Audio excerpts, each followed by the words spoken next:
that the N-word is taboo these days, and for very good reasons.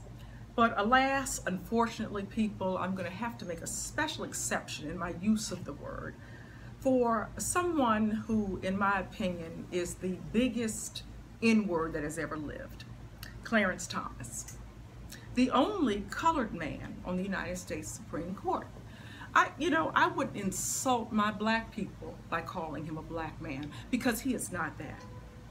And once again, and true to form, in the latest Supreme Court decision, where a black man was given the death penalty for killing a white woman, like clockwork, even though, as Denzel Washington said in A Soldier Story, his number one ass is dead. He shows himself to be the ignorant, self-hating, black people despising sycophant that will probably ever exist in the highest court in the land. I heard Tom Joyner on the radio this morning say, what happened to Clarence Thomas? And I believe it has to do with the pushback that he received from groups like the NAACP when he was nominated by Bush to go to the Supreme Court. And he's bitter, because this man has taken an oath to not support anything that would benefit black people, that would empower black people, that would, hell, just plain give black people justice. And he's held on to that position from the time he assumed it to this day. That's been some years now. When Chief Justice Roberts writes a summation that states, and I quote, "The focus on race in the prosecution's file plainly demonstrates a concerted effort to keep black prospective jurors off the jury," unquote, as was evidenced by black jurors being marked with a B and highlighted in green, and all were at the top of a list labeled definite no's. You would have to hire someone or be an alien from another planet not to know that this process was the epitome of unjust and unfair.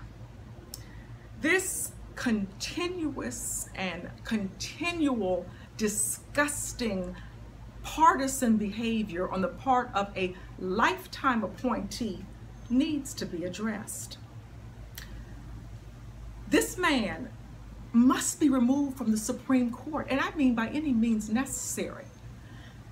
Firstly, in my opinion, it's absolutely ludicrous to have people that are the ultimate lawmakers be able to have a lifetime appointment. What if we get it wrong?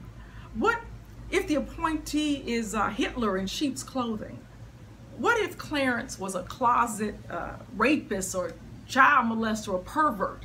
No, people, we need to contact our senators, congressmen, the president, priests, pastors, anyone else who will listen and start a concerted effort of our own to have this N-word impeached.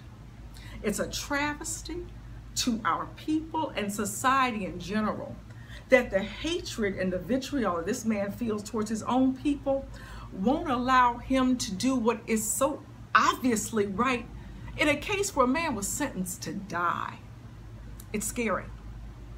But this kind of insanity, and that's what it is, insanity, should be treated, but not allowed to render any kind of lawful decisions at that level of jurisprudence. Let's write to our senators, our congressmen, and demand that impeachment proceedings be instituted immediately. Immediately. Yes.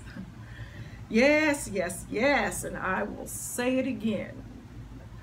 I'll go against my own edict, as the Pharaoh of Egypt did in the movie The Ten Commandments, when he spoke the name of Moses, one last time before he died, and say, Clarence Thomas, nigga, you got to go.